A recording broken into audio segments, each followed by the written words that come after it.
Welcome to this Sunday's video blog on Forever is the Soul. This week we'll be discussing Chapter 4, which is titled Going Home. And if you've seen our previous video blogs, you'll know that Andrew MacWha, the author of Forever is the Soul, discusses the subtitles that he's written for each chapter, because they're all very unique and they express a philosophy behind why he wrote each chapter. So this week, Andrew will be discussing the subtitle, The Light Comes from Within Us, It Surrounds Our Bodies and Illuminates Our Journey Home. So if you haven't already, please go to the Forever is the Soul Facebook page and like, share, and follow us. That way you'll make sure that you receive these video blogs in your Sunday morning newsfeed when we post them. So thanks for joining us on our journey into forever, and have a great Sunday.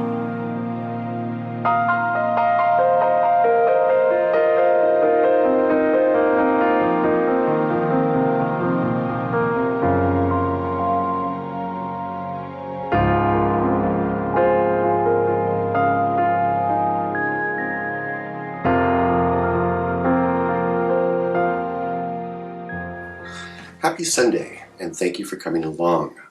Over the last couple of weeks, we've picked up a lot of people following our videos, and I'm very grateful for those that are taking interest in our project here, the Forever is the Soul project.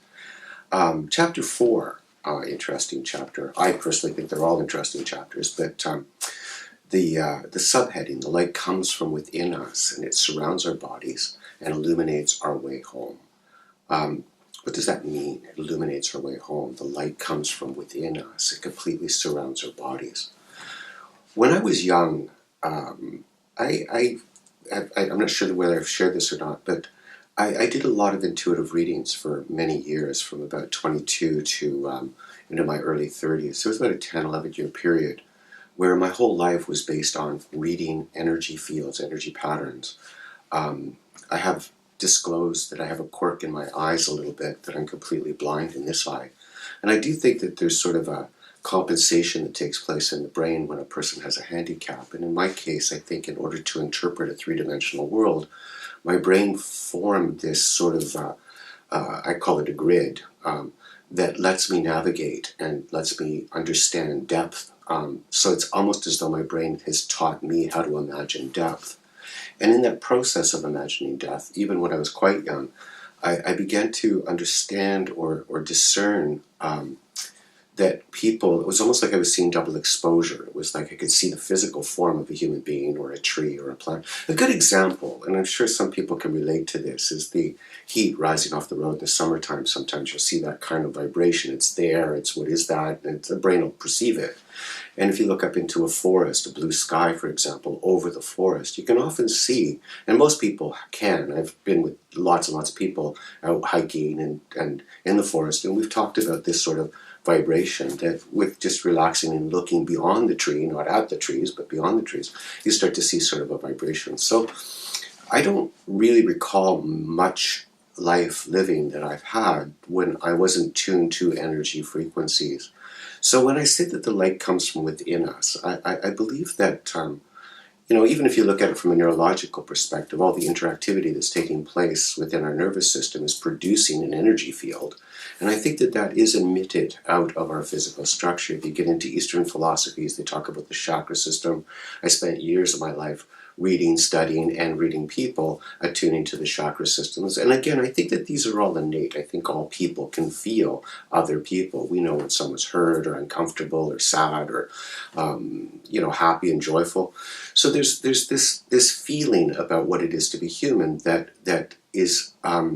Last week I talked about convergence, the whole idea that there's something coming into us, this innate, I call it innate wisdom, intuition, sensitivity that comes in. It's not so much a thought as it is a feeling. And I think that when I wrote Chapter 4, the whole idea of coming home, there's a liberty.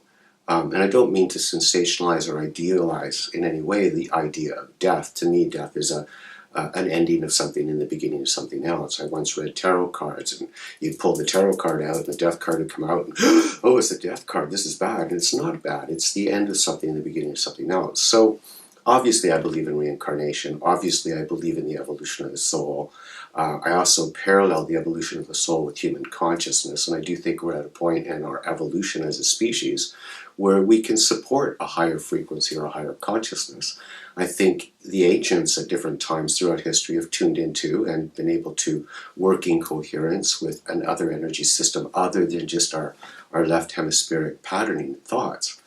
So the representation of the idea coming home is that as the ego passes from one dimension into another, so I'm assuming there's another dimension, and as I've talked about, these are all my beliefs. This is what I believe. I built these constructs based on my experience to give me a feeling that we are more than just this physical, biological, reactive creature. We're very sensitive, very intuitive, very powerful creatures that are often limited by how we have been programmed to see ourselves. I've spoken about algorithms. Algorithms are the belief structures, are the patterns that give us the ability to communicate, to think, to rationalize. But it's all learned stuff. So what I'm suggesting here, that there's learned stuff, but there's also something innate coming through us.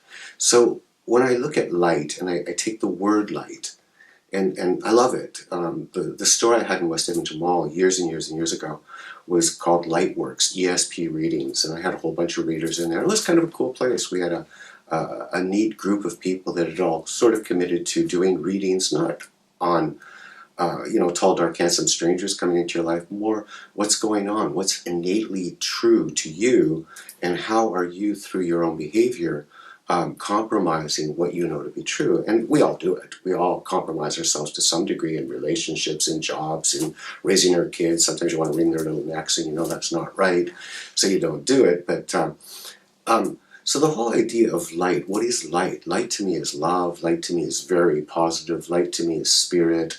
Light to me is progressive. Light to me is the absence of darkness. So if you look at darkness and you associate darkness with human behavior, I see darkness as being more fear. I see it as resistance. I see it as fear. And then fear expresses itself in how many different ways, shame is fear, anger is fear. They're all derivatives. The basic biological response that evokes fear the basic biological response that evokes, say, anger is fear. It's fear first, then anger. Now I'm angry, or I'm really happy, or I'm really sad. These are all emotions that are being controlled by our sensory feed. And as I've talked about, and I'm a real advocate of left hemisphere, right hemisphere function. I truly believe that the left hemisphere is governed by our limbic system, and it's firing information up all the time through our algorithms and patterns and behaviors that cause us to live in a world of compromisation, uncertainty in what we ultimately want. There's so many variables. There's so many programs in there going, oh, I'll be happy when. If I buy this new SUV, that'll make me feel good. And it will, because it gives you a lot of dopamine for a few minutes or a few days. And then all of a sudden, adrenaline kicks in and you feel remorseful because you now got an $800 payment. You're going, why'd I do that? And again, these are things that we all do.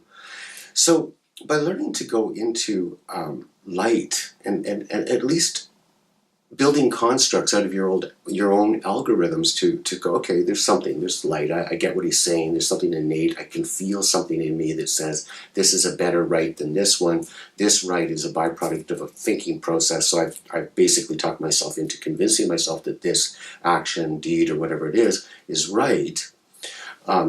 And then there's just what is innate. Now, to me, light is innate. It's just wisdom, it's intuitive, it's creative. It's not all that concerned about the physical structure. If you believe in reincarnation, my belief in reincarnation is the soul that I am beyond the Andrew that I am, is a manifestation of its will and determination. So I am a manifestation of my soul's will and determination. And that light, I believe, lives in me, and it communicates with me through what is innate. It's just a feeling. I know this feeling. So when I go back to, as I was saying earlier, the whole idea that human beings actually have auras, and so do dogs and cats and all the other critters,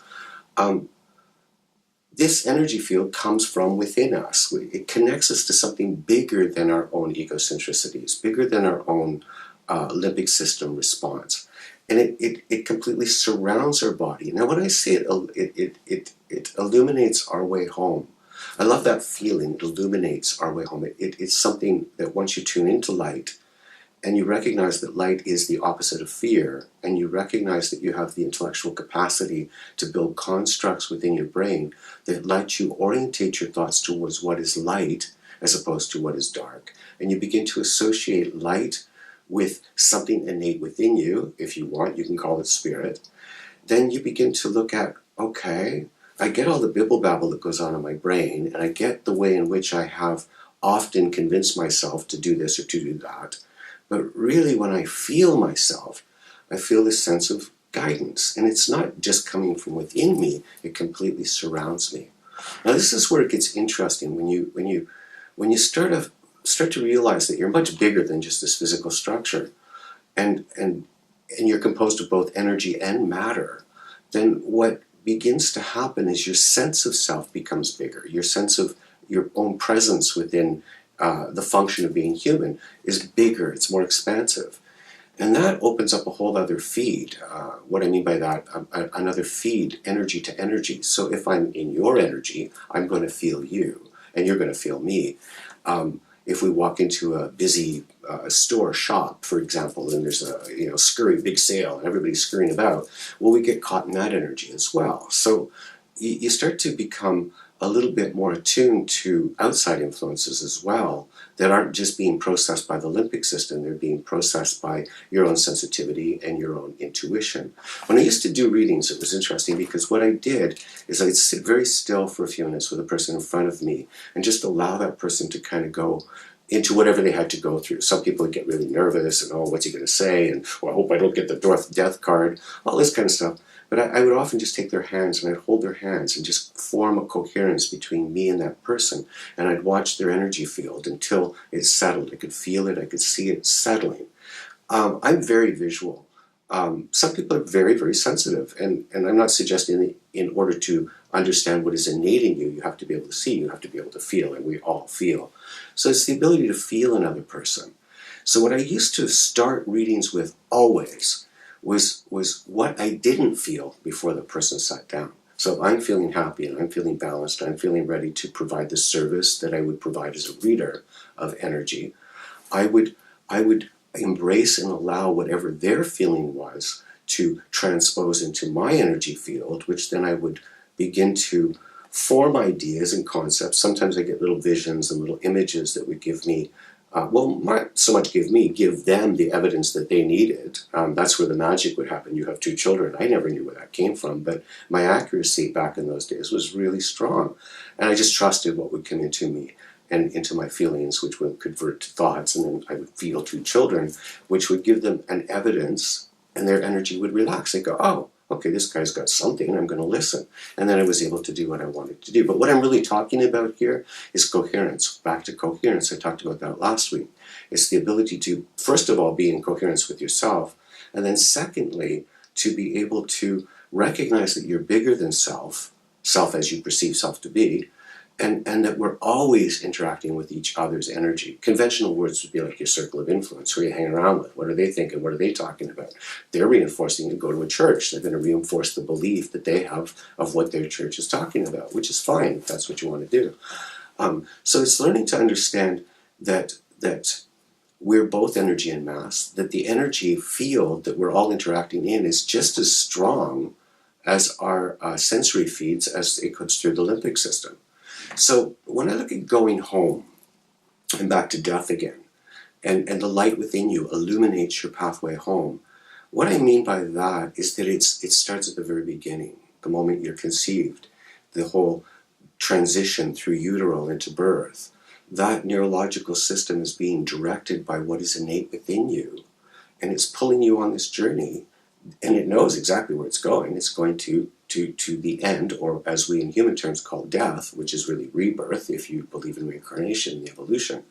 So I believe that we're all groomed, and the more tuned we are to our feelings, our heart in that context, the more we are able to appreciate the presence of ourselves manifesting through our physiology, all the grooming that we've been offered by our source spirit, to get to where we are right at this time and space that we're in right now.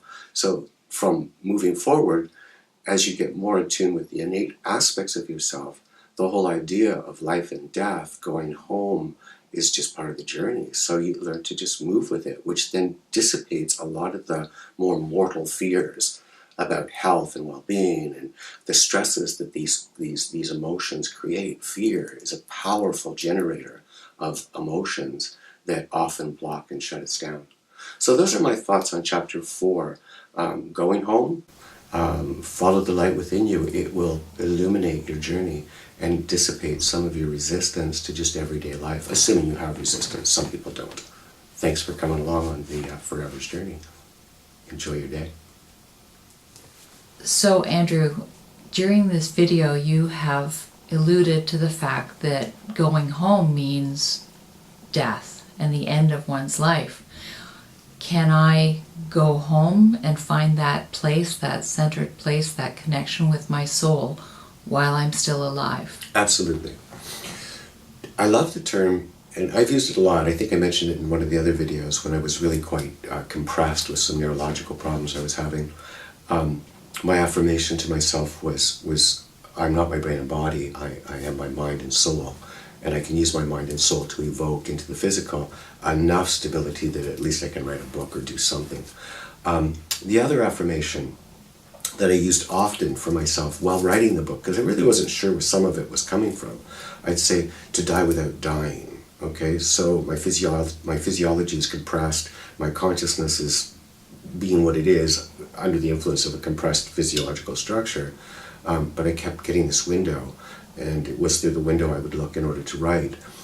So to die without dying, and this whole idea of oh, I have to die before I can see what it is I am, assuming that we are something beyond our physical form, which, as you know, I believe we are.